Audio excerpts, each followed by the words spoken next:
Au Togo, le projet PATIS est déployé à l'université de Lomé.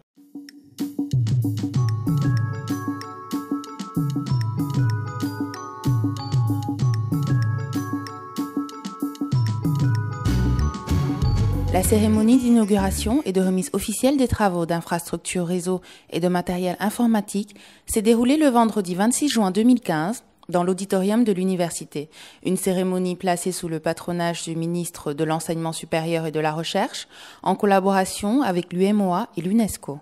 L'éthique s'impose à nos universités et dans nos universités comme vecteur privilégié des économies du savoir. Et leur développement constitue aujourd'hui un enjeu crucial pour accompagner les institutions d'enseignement supérieur dans leur mutation stratégique. Je me réjouis donc de l'initiative de ce jour que je salue et qui s'inscrit globalement dans le projet PATIS. Les objectifs de ce projet sont en parfaite cohérence avec les priorités du plan stratégique de modernisation de l'Université de Lomé sur la période 2015-2020, notamment en ce qui concerne la promotion de la gouvernance numérique. Indiscutablement, le déploiement des technologies de l'information et de la communication pour la modernisation du système d'enseignement supérieur et de recherche de notre université vient de faire un saut qualitatif majeur avec tout le bénéfice que les étudiants et les enseignants vont pouvoir en tirer. Le projet d'appui au développement des technologies de l'information et de communication pour le renforcement des capacités de mise en œuvre de la réforme LMD dans les espaces UEMOA constitue un exemple de partenariat réussi et efficace entre l'UNESCO et l'UEMOA en vue d'apporter des solutions à la question fondamentale de l'accès à une formation de l'excellence qui contribue à relever les défis du développement socio-économique de nos pays. Afin de participer à la vision du gouvernement togolais de mettre le système d'enseignement supérieur en phase avec les exigences du troisième millénaire, 441 millions de francs CFA ont été débloqués pour les acquisitions dont bénéficie aujourd'hui l'Université de Lomé. Il s'agit de 3500 mètres de fibres optiques monomodes posées et qui ont permis de mettre à niveau des réseaux de base en fibre optique de l'université, de 10 salles d'accès aménagées et équipées de 200 clients légers, d'une salle serveur équipée de matériel de pointe qui en fait un data center répondant aux normes exigées, d'une plateforme de numérisation, d'une plateforme d'édition, d'une plateforme d'impression à la demande et d'une plateforme d'autoring.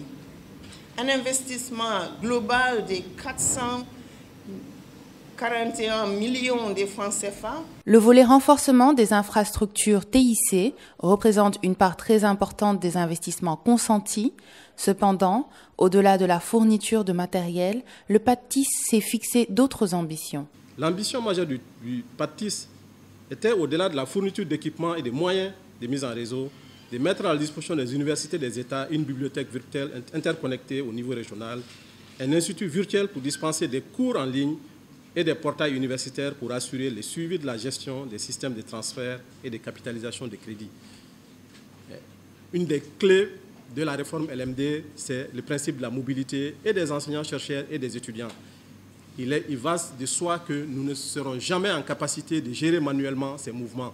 Donc il faut dématérialiser autant que cela est possible un certain nombre d'opérations qui sont faites aujourd'hui de façon manuelle. La mise à niveau des infrastructures représente un socle solide, mais s'il existe une clé de réussite de ce projet, elle est bien entre les mains des enseignants. Le plein succès de ce projet passera donc nécessairement par le changement de mentalité des enseignants afin qu'ils s'approprient l'utilisation des technologies. Nous devons vaincre les résistances et être les hommes du renouveau de l'enseignement supérieur. Ce sont ces actions qui permettront d'inscrire durablement l'enseignement supérieur dans la domestication des TIC pour le renforcement de la qualité de l'éducation. La cérémonie au Togo a été particulièrement riche. Les participants ont en effet eu droit à des animations qui ont été appréciées aussi bien du public que des intervenants. Cher public, ce qui va suivre maintenant est une des conséquences directes du conflit de génération. Le soir donc, on n'arrive pas à fermer nos yeux, ni à savoir si on est heureux ou malheureux. Nos souffrances, on les vit seuls. Nos cœurs errés et enrobés dans un linceul. Quoi qu'ils pensent ce qu'ils veulent. En tout cas, nous, nos souffrances, on les vit seuls.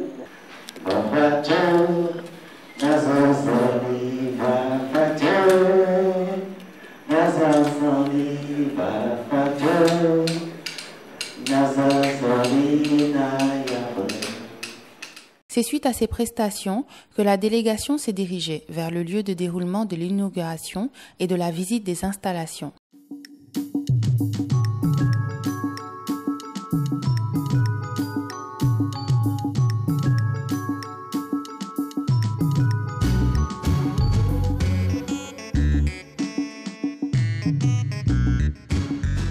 Ces installations ont déjà un impact positif sur la vie des étudiants. Avant, on n'avait pas les moyens pour accéder, assez de moyens, je dirais, pour accéder à l'Internet, aussi pour des tests, je vais dire, par exemple, à la salle machine chez nous, il n'y avait pas assez de machines sophistiquées pour les études.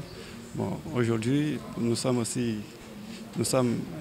contents parce que ce que l'UEMOA et puis l'UNESCO, le geste qu'ils ont manifesté à l'égard de notre pays, nous sommes très fiers de. Le projet PATIS, et ce depuis son lancement en 2011, représente l'un des plus grands projets sous-régionaux au profit des universités africaines. De Lomé à Dakar, de Niamey à Ouagadougou, il permettra un jour d'interconnecter toutes les universités de l'espace UEMOA, aussi bien au plan local que régional.